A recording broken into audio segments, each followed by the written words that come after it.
ఛార్జీలకు ఎన్ని కరెంటు ఛార్జీలు పెంచకుండా నాణ్యమైన కరెంట్ ఇస్తాను. నిన్న మొన్న వైట్ పేపర్ ఏదో ఇచ్చాడు ఆయన.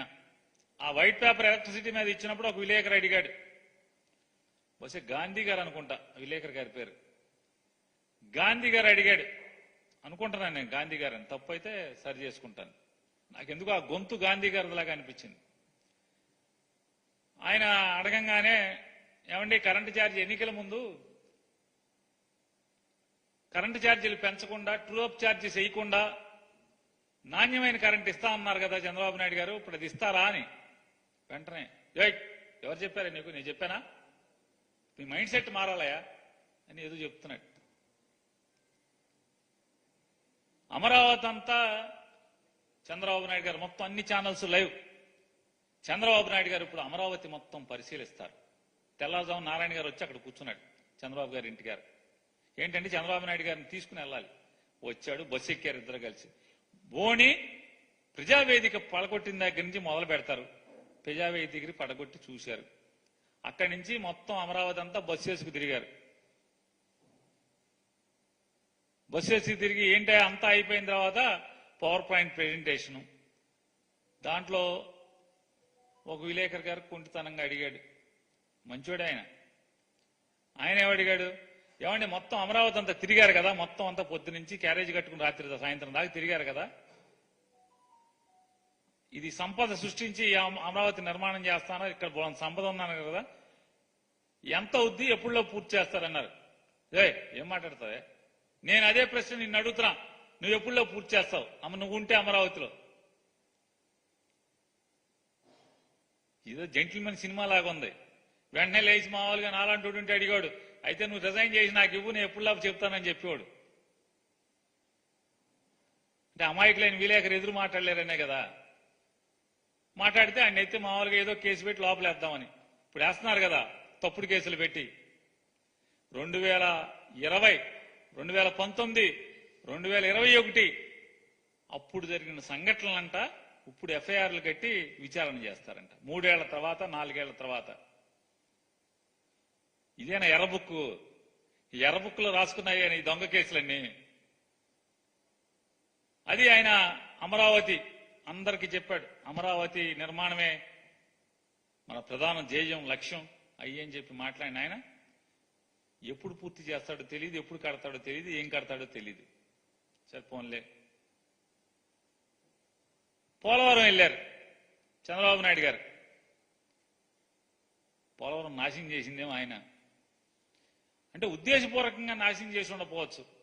ఆత్రం 2016లో మొదలుపెట్టి మొత్తం సినిమాల్లో చూపించినట్టుగా మంత్రదండం ఇట్లా అనగానే మొత్తం డ్యామ్ నిర్మాణం చేసేట్టుగా పోలవరం డ్యామ్ని వాస్తవంగా డ్యామ్ వేసుకున్నదేమో, డ్యామ్ ట్రాన్స్ట్రాయల్ ఏమో టెండర్ వేస్తే వాళ్ళ దగ్గర నుంచి ఒక కొత్త జీవో తీసుకొచ్చి దాన్ని ఆయనకి నచ్చిన వాళ్ళకి వర్కులన్నీ కూడా పంపకం చేశాడు.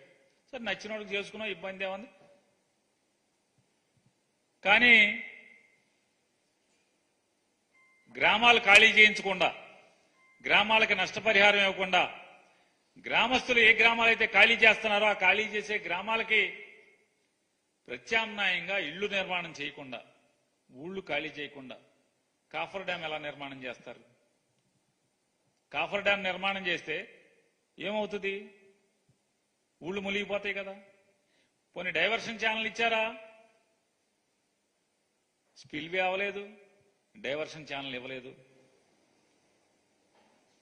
ఇవ్వకుండానే సైమల్టేనియస్ గా upper coffer dam, diaphragm wall, lower coffer dam, spillway మొత్తం అన్ని ఒకేసారి మొదలుపెట్టి ఊళ్ళు ఖాళీ చేయకుండా. కొంత దూరం కాఫర్ డ్యాం కట్టిన తర్వాత వాళ్ళకి అర్థమైనట్టుంది.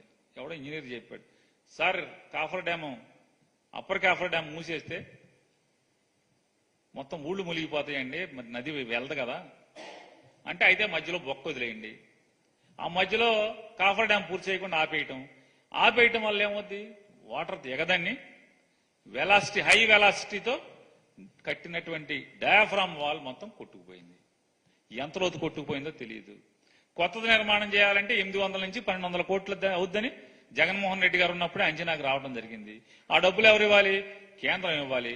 అరే బాబు, బీజేపీ నాయకులారా, బీజేపీ ప్రభుత్వం నుంచి పోనీ చంద్రబాబు నాయుడు నిర్వాహకం వల్ల డయాఫ్రామ్ వాల్ కొట్టుకుపోయింది, కింద భూమిలో గోతులు పడిపోయినాయి, కొత్త డయాఫ్రామ్ వాల్ కట్టండి అంటే లేదు లేదు, మాకు టెక్నికల్ టీం వచ్చి అది సర్టిఫై చేస్తే గానీ దాని మీద ఏం నిర్ణయం తీసుకోలేము. ఏతావాత చంద్రబాబు నాయుడు భారతీయ జనతా పార్టీ ప్రభుత్వం కలిసి కదా పోలవరం డ్యామ్ని ఇలా నాశనం చేసి వాళ్ళు ఇట్లా ఈ రకంగా ఇవాళ జగన్మోహన్ రెడ్డి గారు coffer dam, upper coffer dam పూర్తి చేయటమే కాకుండా స్పిల్వే పూర్తి చేసి మొత్తం యాఫ్రాన్స్ అని నిర్మాణం చేసి నీళ్లన్నీ కూడా డైవర్షన్ చేసే పరిస్థితి ఏ స్థితిలో ఎవరికి వచ్చింది? జగన్మోహన్ రెడ్డి గారి ప్రభుత్వంలో కదా.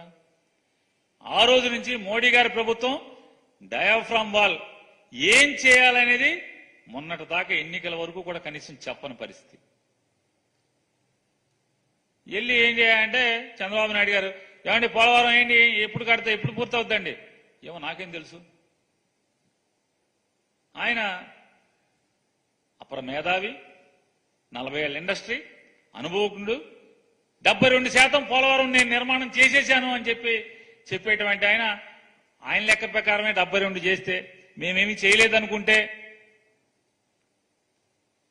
మరి మిగతా 38% ఎంతసేపు? 2 ఏళ్లలో 78% కట్టినోడివి, మిగతా 30% ఎప్పటిలోపు కట్టాలి? పోనీ ఆ 28% ఎప్పటిలోపు కట్టాలి?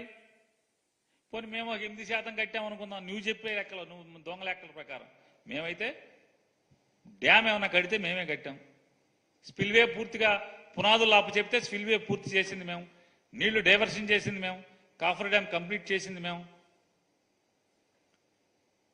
ఇవాళ ఎప్పుడు పూర్తి చేస్తామో తెలియదు. పోలవరం ఎప్పుడు పూర్తవుద్దో నాకే తెలియదు. చంద్రబాబు నాయుడు గారు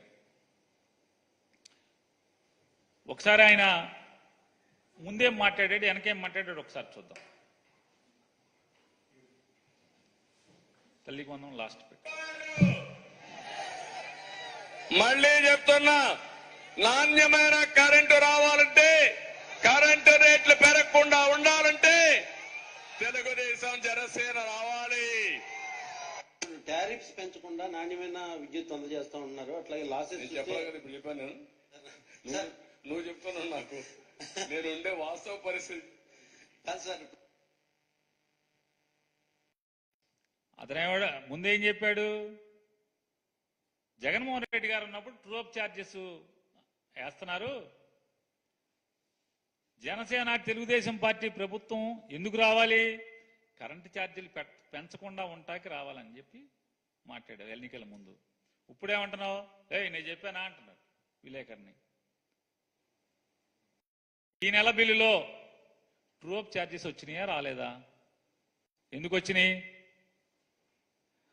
చంద్రబాబు నాయుడు గారు మీరు పెద్ద పనోడు కదా, మీరు పవన్ కళ్యాణ్ గారు ఇద్దరు కలిసి పెంచి పనోళ్ళు కదా, కరెంటు ఛార్జీలు పెంచమన్నారు కదా. మరి జగన్మోహన్ రెడ్డి గారి ప్రభుత్వం ఉన్నప్పుడు ఏ రకంగా కరెంటు బిల్లులు వచ్చినాయో ఇవాళ కూడా కరెంటు బిల్లులు, అదే కరెంటు బిల్లులు ఎందుకు వస్తున్నాయి?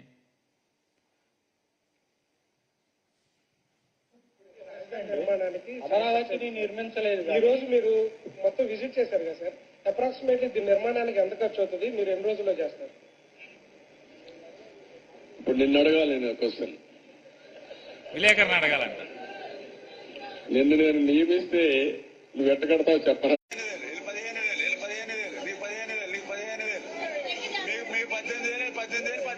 మళ్ళీ చెప్తున్నాను చూడండి, రాసి పెట్టుకోండి. మళ్ళీ 15,000 15,000 15,000 15,000 15,000 15,000 15,000 మీకు 18,000 మీకు 18,000 మీకు 18,000 మీకు 18,000 రాసి పెట్టుకోండి. మళ్ళీ ఇంకొక అమ్మాయి వచ్చింది, అమ్మాయికి 15,000. మరి ఆశీర్వదించండి మీరు. ఓకే, థ్యాంక్ యూ అమ్మ. మీకు బాండ్ కూడా ఇచ్చాం రాసి, మీ దగ్గర పెట్టుకోండి బాండ్, రేపు పొద్దున ఆటోమేటిక్ అయిపోతుంది. విన్నారు కదా ఆయన చెప్తున్నాడు. 15,000 15,000 15,000 15,000 15,000 మామూలుగా హోల్సేల్ మార్కెట్లో పిలుస్తూ ఉంటారు. ఏంటయ్యా అంటే 15,000 15,000 15,000 15,000 యాపీయే కదా అన్నాడు. ఎవరు యాపీ? అన్నాయన యాపీ. ముందు ఒక ఎస్కార్టు, వెనక ఒక పైలట్, గన్మెన్లు, పెద్ద కారు, నెత్తి మీద లైటు, సెక్రటరియట్ల ఆఫీసు. ఎవరు యాపీ? ఆ సైకిల్ మీద కనపడ్డాయన ఆపి, మళ్ళీ సైకిల్ ఎక్కట్లా, ఈ కారే, ఇక మళ్ళీ సైకిల్ అవసరం లేదు. ఆయన ఒక్కడే హ్యాపీ. ఆ పిల్లలు హ్యాపీ కాదు, తల్లి హ్యాపీ కాదు. ఆయన చెప్పాడు తల్లికి వందనం, ఈ పిల్లకి ఆ పిల్లకి, ఈ పిల్లడికి ఆడికి, ఈ చిట్టికి తమ్ముడికి ఆడికి ఇడికి బుజ్జిగాడికి ఆడికి ఇడికి అని చెప్తున్నాడు. హ్యాపీ. మరి ఆయన తనొక్కడే హ్యాపీగా ఉంటే, లేకపోతే చంద్రబాబు నాయుడు వాళ్ళ కూటమంతా హ్యాపీగా ఉంటే కాదు. ఎవరికైతే చెవులకు ఇంపుగా మీరు వాగ్దానాలు చేశారో ప్రజలందరికీ, ఆ ప్రజలు కూడా హ్యాపీగా ఉండాలి. వాళ్ళు మాత్రం అన్హ్యాపీ, మీరు మాత్రం హ్యాపీ. బాగా ఫుల్ హ్యాపీగా ఉన్నారు మీరు. ఆ ఫుల్ హ్యాపీగా ఉన్న వాళ్ళని నేను ఎందుకు అడుగుతున్నానంటే, GOMS నెంబర్ 29, తల్లికి 15,000, తల్లికి వందనం. వాస్తవంగా ఈ పథకం ఎక్కడది? జగన్మోహన్ రెడ్డి గారి పథకం, అమ్మఒడి పథకం. అమ్మఒడి పథకాన్ని పేరు మార్చి కాపీ కొట్టి తల్లికి వందనం. జగన్మోహన్ రెడ్డి గారు ఒకరికే ఇచ్చాడు. మేము ఇంట్లో ఎంతమంది ఉంటే అంతమందికి. ఒకళ్ళైతే 15,000, ఇద్దరైతే 30,000, ముగ్గురైతే 40,000, నలుగురైతే 60,000. నిజమే, ఈ కూటమి ప్రభుత్వం చంద్రబాబు నాయుడు గారి ప్రభుత్వంలో తల్లికి వందనమే, తల్లికి మాత్రమే వందనం, పిల్లలందరికీ పంగనామాలు. ఈ కూటమి చంద్రబాబు నాయుడు గారు, పవన్ కళ్యాణ్ గారు, భారతీయ జనతా పార్టీ ప్రెసిడెంట్ నడ్డా గారు, పురంధేశ్వరి గారు, వీళ్ళందరూ కలిసి ఏం చేశారంటే తల్లికి వందనం, పిల్లలకు పంగనామాలు. అంటే జనాల్ని మోసం చేయటంలో. అదే సినిమాలో చెప్తాడు ఆయన ఎవరో, అది కూటమి డైలాగే, 6 అడుగులు బుల్లెట్ అని. 6 అడుగుల అబద్ధం ఎవరంటే చంద్రబాబు నాయుడు. 6 అడుగుల అబద్ధం నడిచి వస్తే ఎట్టా ఉంటుందో చంద్రబాబు గారు నడిచి వస్తే అంతే సేమ్ మనకు కనపడుతుంది కదా. 2014 మేనిఫెస్టో, 2024 మేనిఫెస్టో. ఏ మేనిఫెస్టో చూసుకునే ఉంది? అంతా మోసం, దగ. అట్లాగే ఇసుక గురించి కూడా ఆయన మాట్లాడతారు చంద్రబాబు నాయుడు గారు. ఆయన చెప్పా, ఉచిత ఇసుక ఇస్తాను, ఇచ్చాం. ఇప్పుడు దాన్ని కూడా కొంతమంది విమర్శిస్తున్నారు. అంటే ఎట్లా మాట్లాడుతున్నారంటే, ఉచిత ఇసుక అంటే మేము ఇసుక ఇంట్లో ఇస్తామని చెప్పామని మాట్లాడతారు. లేకుంటే నేనే మళ్ళీ ఇల్లు కూడా కట్టిస్తాను, లేకపోతే వాళ్ళ ఇంట్లో కూడా పొలాన్ని నేను పని చేస్తాను అని చెప్తారు. ఏం చెప్పమంటారు వాళ్ళని? ఇది రాజకీయం, ఇది రాజకీయం. చంద్రబాబు నాయుడు గారికి అధికారం లేనప్పుడేమో అసలు వినమ్రత, వినయం, ప్రేమ, ఆప్యాయతలు ప్రజల మీద విపరీతంగా కొట్టుకొచ్చి కనపడతాయి. కురిపించేస్తాడు, అసలు మామూలుగా ముంచేస్తాడు. అధికారం రాగానే ఈ రకమైనటువంటి బలుపు మాటలు ఎక్సెక్కాలి, ఈ రకమైనటువంటి ఈసడింపు మాటలు.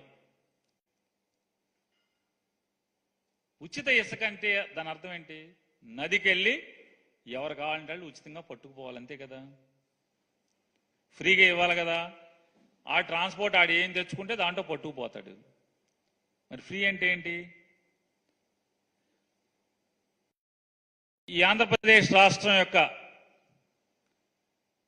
మైనింగ్ శాఖ మంత్రి నోటి ద్వారా వచ్చిన మాట, 290 టన్నుకి 290 నుంచి 1,330 రూపాయల వరకు ఒక్కొక్క రీచ్ని బట్టి మేము రేటు పెట్టాం.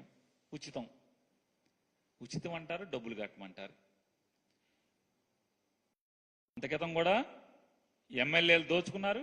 మళ్ళీ దోపిడీకి ముందు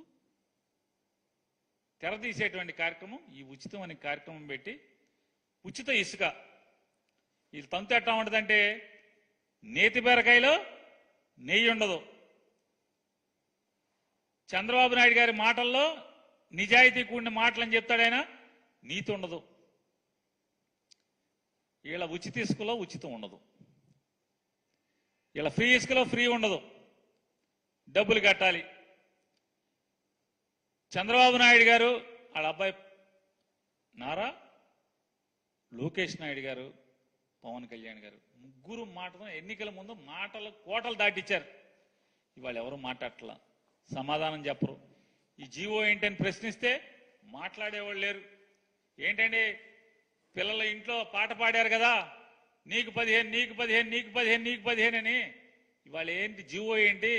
తల్లికి ఒక్కళ్ళకే అన్నారు, ఇన్ని షరతులు పెట్టారు. జగన్మోహన్ రెడ్డి గారిని విమర్శించారు. అటెండెన్స్ కావాలన్నారు 75%, రేషన్ కార్డు కావాలన్నారు, ఆధార్ కార్డు కావాలి, ఎన్ని అడుగుతున్నాడు. మేమేమి షరతులు పెట్టాం, ఇంట్లో ఎంతమంది పిల్లలు బడికి వెళ్తే అంతమందికి తలో 15,000 ఇస్తామని చెప్పాను, ఆ రోజు చెప్పారు. మరి ఇవాళ మీరేం చెప్పారు జీవోలో? జగన్మోహన్ రెడ్డి గారు చెప్పినట్టే 75% అటెండెన్స్ కావాలని మీరు అడుగుతున్నారుగా, ఓటు కార్డు కావాలని అదనంగా అడుగుతున్నారుగా, రేషన్ కార్డు కావాలంటున్నారుగా, మీరు కూడా ఆధార్ కార్డు అడుగుతున్నారుగా. మరి ఇవన్నీ ఎందుకు? ఇన్ని షరతులు కావాలా అన్నారు. మేము ఒక పిల్లడికంటే ఎంతమంది పిల్లలు ఉంటే అంతమందికి ఇస్తామని చెప్పారు, పాట పాడారు. ఇవాళేమో ఎన్ని లేవు తూచి అని చెప్తున్నారు. ఇవాళ సంపద సృష్టిస్తామని చెప్పి చంద్రబాబు నాయుడు గారు అనేక మార్లు మాట్లాడాడు. నేను సంపద సృష్టిస్తానని. 2019లో ఈయన సృష్టించిన సంపద, ఈయన సృష్టించినటువంటి సంపద ఎక్కడుందో ఎతికితే ఎక్కడ కనపడలా. అప్పులు బొక్కలు తప్పితే ఎక్కడ సంపద లేదు. మళ్ళీ ఇప్పుడు ఏంటి అంటే అప్పులు సృష్టించడంలో, సంపదలు సృష్టించడం దేవుడెరుగు, అప్పులు సృష్టించడంలో దేశంలోనే మొదటి రాష్ట్రంగా చంద్రబాబు నాయుడు గారు నిలబెడుతున్నాడు ఆంధ్రప్రదేశ్ రాష్ట్రాన్ని. ఇవాళ బోణి ఏదో చెప్తారు కదా, ఇంటి మొత్తం అన్నం పొలికంద మొత్తం అంతా చూడక్కర్లేదు, అన్నం ఉడికిందో లేదో మొత్తం చూడాలని. మొత్తం బోణి అసలు మామూలుగా అరికాళ్ళ పారాయణ ఆరలేదు, మొత్తం మొదలు అప్పులతోనే మొదలెట్టేశారు. ఏం చెప్తారు జగన్మోహన్ రెడ్డి గారు? ఏమిచ్చారు? మీరు మాకేమిచ్చారు? మీరు మాకేమి ఇవ్వలేదు కదా. మీరు అప్పులు గోతులు అగాధాలే కదా ఇచ్చెళ్ళింది. ఇవాళ మీరు అప్పులు చేయకుండా సంపద సృష్టిస్తామని చెప్పి ఇన్ని మాట్లాడారు. ఇవాళ మత్స్యకార భరోసా జగన్మోహన్ రెడ్డి గారు 10,000 ఇస్తా అంటున్నాడు, మేము 20 ఇస్తామన్నారు. ఏది? మే జూన్ అయిపోయింది, మళ్ళీ మత్స్యకారులు వేటకెళ్తున్నారు, వాళ్ళ వేటకి నిషేధంలో ఉన్నటువంటి డబ్బులు ఇవ్వాలి కదా. 20,000 ఇవరా? ఎప్పుడు ఇస్తారో చెప్పరా? విద్యుత్ ఛార్జీలేమో మేము అనలేదు తూచి అంటారు, ఇసుక ఫ్రీ అంటే తూచి అంటారు, మత్స్యకార భరోసా తూచి అంటారు. ఇవాళ మిమ్మల్ని ఒకటే ప్రశ్నిస్తున్నాను, లేదా ప్రజలందరికీ కూడా విశదీకరిస్తున్నాను. ఈరోజు జగన్మోహన్ రెడ్డి గారే కనుక ఉండుంటే ఎన్ని తిప్పల పడైనా సరే అమ్మఒడి వేసేసి ఉండేవాడు కదా. ఎన్ని తిప్పల పడైనా జూన్ మాసంలో అమ్మఒడి వేసేవాడు కదా. డ్వాక్రా అక్క చెల్లెలందరికీ 0 వడ్డీ ఖచ్చితంగా పడి ఉండేది కదా. చదువుకునేటువంటి ప్రతి విద్యార్థికి విద్యా దీవెన కానీ వసతి దీవెన కానీ ఈ 2 పడేవి కదా. మత్స్యకారులకందరికీ కూడా మత్స్యకార భరోసా పడి ఉండేది కదా 10,000 రూపాయలు. కానీ ఆకాశంలో మబ్బులు చూసి ఇంట్లో బిందెలో నీళ్లను పారబోసుకున్న తొంతైంది వాళ్ళ ఆంధ్రప్రదేశ్ రాష్ట్రంలో ఉన్నటువంటి ప్రజలందరి పరిస్థితి. వీళ్ళ ముగ్గురు కలిసి అలవి కాని హామీలను ఇచ్చారు, అవన్నీ అయిపోతాయని చెప్పని. పవన్ కళ్యాణ్ ఇప్పిస్తాడని కొంతమంది, చంద్రబాబుకి ఇచ్చే బుద్ధి లేదు కానీ అబద్ధాలు ఆడతాడు కానీ మోసం చేస్తాడు కానీ పవన్ కళ్యాణ్ ఇప్పిస్తాడని వాళ్ళ పార్టీ వాళ్ళు. భారతీయ జనతా పార్టీ వాళ్ళేమో మామూలుగా అయితే ఇక్కడ ఏమీ లేవు కానీ ఢిల్లీ నుంచి డబ్బులు తెస్తాం మేమని చెప్పిన భారతీయ జనతా పార్టీ వాళ్ళు. మీరు ముగ్గురు కలిసి ఈ ఆంధ్ర రాష్ట్ర ప్రజలకి ఇవాళ మోసం చేయటంలో ముందున్నమాట వాస్తవమా కాదా అనేది మీకు చెప్తూ, ఇవాళ తెలుగుదేశం పార్టీ లేదా కూటమిలో ఉన్నటువంటి మొత్తం కూడా ఈ ప్రజలకు మీరు సమాధానం చెప్పాల్సిన అవసరం ఉంది. మీరు మోసానికి, మీరు చేసిన పాపాలకి ఖచ్చితంగా మీరు ప్రజలకి సమాధానం చెప్పాల్సినటువంటి అవసరం ఉంది. కానీ ఒక్కళ్ళు కూడా ప్రశ్నించాల్సినటువంటి లేదా ప్రశ్నించేటువంటి వైఎస్ఆర్ కాంగ్రెస్ పార్టీ బాధ్యతగా మీరు చేస్తున్న మోసాలని ప్రశ్నిస్తుంటే ఒక్కడు కూడా సమాధానం చెప్పే పరిస్థితి లేదు. కూటమిలో ఎవరు కూడా ఒక్కళ్ళు కరెంటు ఛార్జీలు ట్రూ అప్ ఛార్జీలు మీరు తీసేస్తా ఉన్నారు కదా, ఎందుకు వాళ్ళ ట్రూ అప్ ఛార్జీలు బిల్లులో వస్తున్నాయి? నేను చెప్పానా అని చంద్రబాబు నాయుడు గారు విలేకరులను దబాయిస్తున్నాడు. ఆయన పవన్ కళ్యాణ్ గారేమో ఆ శాఖలో కింద మీద ఆయన కొట్టుకుంటున్నాడు. పంచాయతీరాజ్ శాఖ తప్పితే ఆయన తొంగి సోట్ల పక్కకి. అంటే చూస్తే కూడా ఆయనకు కూడా ఇదే సమాధానం చెప్పాలి కదా, మళ్ళీ ఈ మోసాలన్నిటికీ సమాధానం చెప్పాలి కాబట్టి అవి చూచా ఏం చెప్పట్లా. సినిమా రేట్లను మేమేదో చేసేసాం, సినిమా వాళ్ళకి అన్యాయం చేశాం, సినిమా రేట్లు అసలు సినిమాకి రేటు పెడతాక నువ్వెవడో రా జగన్, నువ్వెవడవే, సినిమాటోగ్రఫీ మినిస్టర్ ఆడెవడు ఈడెవడు అని మాట్లాడారు.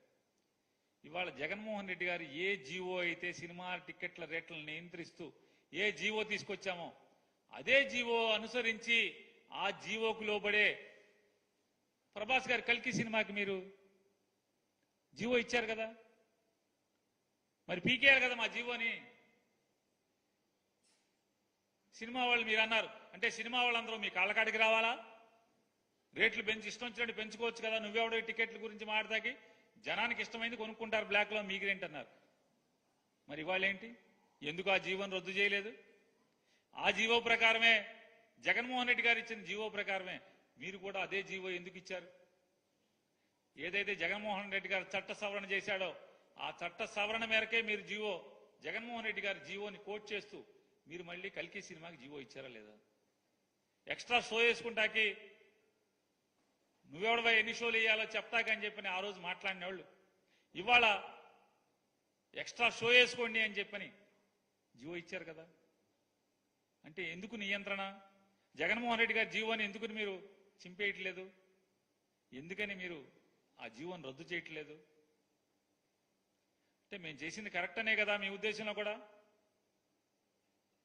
ఇవాళ ఇన్ని దగా మోసం ఆ రోజు జగన్మోహన్ రెడ్డి గారు కూడా చెప్పారు.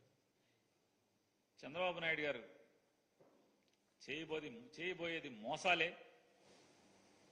ఖచ్చితంగా 2014 నుంచి 19 దాకా ఏ రకంగా మోసాలు చేశాడో, ప్రజల్ని మోసగించాడో అదే రకంగా మళ్ళీ మోసగిస్తాడు అని చెప్పాడు. ఖచ్చితంగా చంద్రబాబు నాయుడు గారు అదే రీతిలో ముగ్గురు కలిసి, వాళ్ళు చంద్రబాబు నాయుడు గారు అంతక్రితం వాళ్ళని షాడోలు పెట్టాడు, వాళ్ళ ముగ్గురు కలిసి ప్రభుత్వంలో ఉన్నారు, ముగ్గురు కలిసి మోసం చేస్తున్నారు. Bharatiya Janata Party, Janasena Party, Telugu Desam Party ముగ్గురు కలిసి కూడా ఈ ఆంధ్ర రాష్ట్ర ప్రజల్ని వంచిస్తున్న దానికి ఉదాహరణలతో సహా చెప్పాను. ట్రూ అప్ ఛార్జెస్ తీసేస్తా ఉన్నారు, ట్రూ అప్ ఛార్జెస్తో బిల్లులు ఇస్తున్నారు. సినిమా వాళ్ళకి టికెట్లు మా తప్పన్నారు, అదే జీవోతో మీరు ఇవాళ సినిమా ప్రదర్శనలకి సినిమా రేట్లు పెంచుకుంటాకి మీరు జీవోలు ఇస్తున్నారు. అమ్మకి వందనం అన్నారు, అమ్మకి వందనం పెట్టి పిల్లలకి పంగనామాలు పెడుతున్నారు. అమరావతి సంపద సృష్టించి నిర్మాణం చేసేస్తా ఉన్నారు, ఇవాళ ఎప్పుడవుద్దో తెలియదు అంటున్నారు. పోలవరం 72% మేము కట్టాం, మేము వచ్చి తెల్లారేపటికి పోలవరం పూర్తి చేస్తా ఉన్నారు, ఇవాళ పోలవరం ఎప్పుడవుద్దో తెలియదు అని చెప్తున్నారు. ఇవన్నీ కూడా ఎన్నికల ముందు చెప్పిన మాటలు మోసపు మూటల కింద వాళ్ళ ప్రజలకి కళ్ళకు కట్టినట్టుగా వాళ్ళు చూపిస్తున్నందుకు ఖచ్చితంగా ప్రజలు కూడా రేపు ఎల్లుండవు తొందరలోనే మీరిచ్చినటువంటి తప్పుడు హామీల్ని నిలదీసేటువంటి రోజు, మిమ్మల్ని బజార్లో నిలబెట్టే రోజు తొందరలోనే ఉందనేది కూడా మీకు హెచ్చరిక చేస్తున్నాం.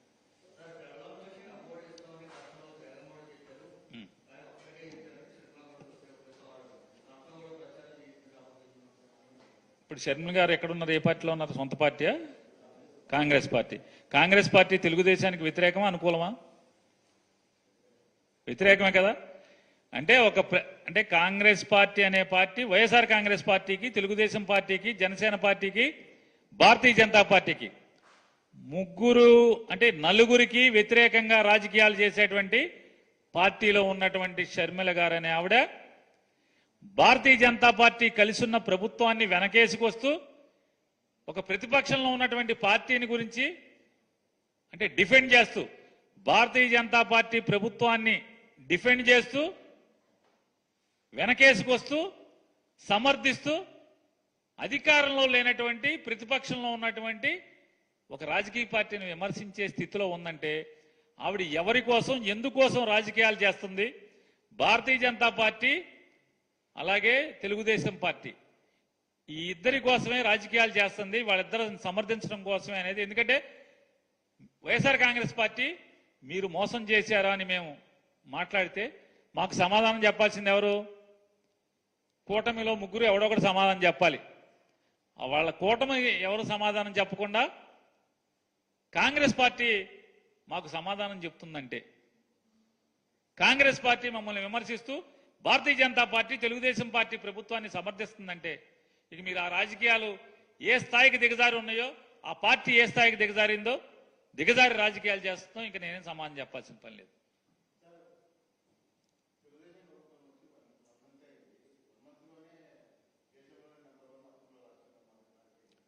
శరవేగంగా ర్యాపిడ్గా రోజులు లెక్కే కదా.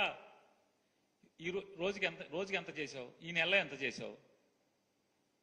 జూన్ మాసంలో ఎంత? ఆటోమొబైల్ సేల్స్ ఉంటాయి కదండి. జూన్ నెలలో మారుతి అమ్మకాలు ఎక్కువగా ఉన్నాయి, మీరే రాస్తుంటారు కదా, టీవీలో పేపర్లో చూపిస్తున్నారు కదా. జూలై మాసంలో ఇన్నోవా కిర్లోస్కర్ ఎక్కువ ఉన్నాయి. అలాగే ఇది కూడా జూన్ మాసంలో జూన్ 4 నుంచి జూన్ 5వ తారీఖు నుంచి జూలై 5వ తారీఖు దాకా భారతదేశంలో ఆంధ్రప్రదేశ్ రాష్ట్రం అప్పులు తీసుకోవడంలో అత్యధిక రాష్ట్రంగా మొదటి రాష్ట్రంగా నిలబడిందని చెప్తున్నాను. నీ దాంట్లో తప్పే ఉంది నేను మాట్లాడిన దాంట్లో అన్నా. సంపద సృష్టిస్తానని కదా వచ్చింది నువ్వు. సంపద సృష్టించకపోగా అప్పులు సృష్టించడంలో నెంబర్ 1 ఉన్నావని చెప్పాను. నేను ఇచ్చింది సమాచారం. తప్పుంటే నేను మాట్లాడిన దాంట్లో తప్పేంటో నన్ను ప్రశ్నించండి. నెల రోజుల్లో ఈ రాష్ట్రాన్ని ఏదో చేయమని అంటలేదు. ఎన్నికల ముందు ఏం మాట్లాడారు, ఇవాళ ఏం మాట్లాడుతున్నారు అని చెప్తున్నాను. సంపద సృష్టిస్తా అన్నారు, మీ హామీలను అమలు చేయటానికి సంపద సృష్టిస్తా అన్నారు.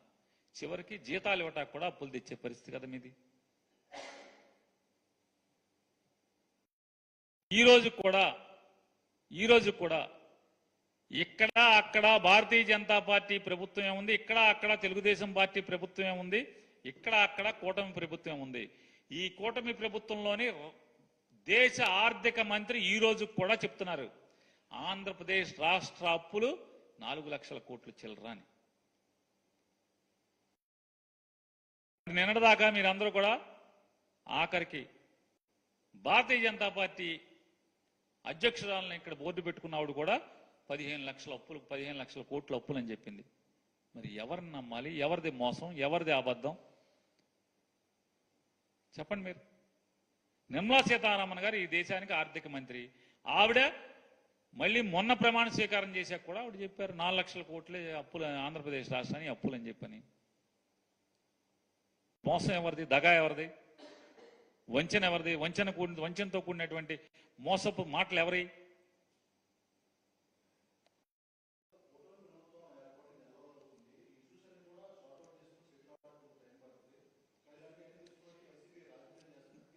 దేనికి? అమ్మక వందనంలో నేను రాజకీయం చేశాం మీరే అన్నారుగా, మీరు చూశారుగా. మళ్ళీ చూస్తారా? రామానాయుడు ఏమన్నాడు? ఇరిగేషన్ మంత్రి ప్రస్తుతం, ఈ బుజ్జిగాడికి 15, చిట్టికి 15, నీకు 15, నీకు 15, నీకు 15, నీకు 15, నీకు 15 అన్నారు. నేను హామీలు అమలు చేయలేదని నేను మాట్లాడట్లా. జీవో ఇచ్చావు కదా, జీవో 29 ఇచ్చావు కదా. జీవో 29లో పిల్లలందరికైనా లేదు కదా, తల్లికైనా ఇచ్చావు కదా. లేదు మేము మాట్లాడాం, అరే ప్రింటింగ్ మిస్టేక్ రా మేము మళ్ళీ మార్చిస్తున్నామని మాడిఫైడ్ జీవో అని ఇచ్చారా? ఇవ్వలేదు కదా. కనీసం సమాధానం చెప్పలేదు కదా. అలా కాదు మేము పిల్లలందరికీ ఇవ్వబోతున్నాం అని చెప్పట్లేదు కదా. ఆ రోజు షరతులు లేకుండా అన్నారు కదా, ఇవాళ షరతులు పెట్టారేంటి అని అడుగుతున్నాం. జగన్మోహన్ రెడ్డి గారి ప్రభుత్వం షరతులు పెట్టింది, మరి మేము షరతులు పెట్టమన్నారు కదా, షరతులు పెట్టారేంటి? సమాధానం చెప్పాలి కదా. అంటే సమాధానం ప్రశ్నించడం కూడా ప్రతిపక్షం తప్పు అని మీరు మాట్లాడుతున్నారు. మేము ఖచ్చితంగా ఇదిగో ఈ తప్పు చేస్తున్నారు, ప్రజల్ని ఈ రకంగా మోసం చేస్తున్నారు, జీవో ఇలా ఇచ్చారు అని చెప్పాం. కరెంటు మీరే చెప్పారు, చంద్రబాబు నాయుడు గారు చెప్పారు ట్రూ అప్ ఛార్జెస్ ఉండవని చెప్పని. మరి ట్రూ అప్ ఛార్జెస్ ఇవాళకి కొనసాగుతున్నాయి కదా. మేము మా తప్పు ఏముంది? మీరే చెప్పారు కదా అమరావతి మేము పూర్తి చేసేస్తామని చెప్పని. మేము అడగల, విలేకరు అడిగాడు అమరావతి ఎప్పుడు పూర్తి చేస్తారని. ఆయన అడుగుతున్నాడు, నీకు ముఖ్యమంత్రి పదవి ఇస్తా, నువ్వు ఎప్పుడు చేస్తావు చెప్పు అని చెప్పని ఆయన చెప్తున్నాడు చంద్రబాబు నాయుడు గారు.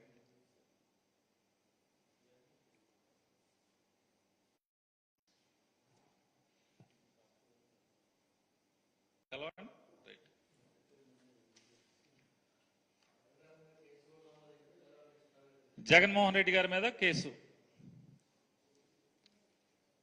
ఇదే చెప్తున్నాండి, ఏం కేసు ఇది? 2021లో రఘురామ కృష్ణరాజు గారిని పోలీసులు అరెస్ట్ చేశారంట, సిఐడి పోలీసులు. అరెస్ట్ చేసినప్పుడు ఆయన్ని హత్య చేయబోయారంట. ఆ హత్య చేయబోయితే దానికి అన్నిటికీ కుట్ర ఏంటంటే జగన్మోహన్ రెడ్డి గారు మూడో ముద్దాయి అంట. రఘురామ కృష్ణరాజు గారు జైల్లో ఉండి ఒకరోజు అనుకుంటా, ఆ జైల్లోంచి ఆయన బెయిల్ మీద, సుప్రీంకోర్టు బెయిల్ అనుకుంటా, సుప్రీంకోర్టు బెయిల్ మీద ఇక్కడి నుంచి హైకోర్టుకి వెళ్ళారు. ఆయన కస్టడీకి పెట్టినప్పుడు హైకోర్టుకి వెళ్తే హైకోర్టులో కోర్టుకు చెప్పాడు పోలీసులు నన్ను కొట్టారండి అని.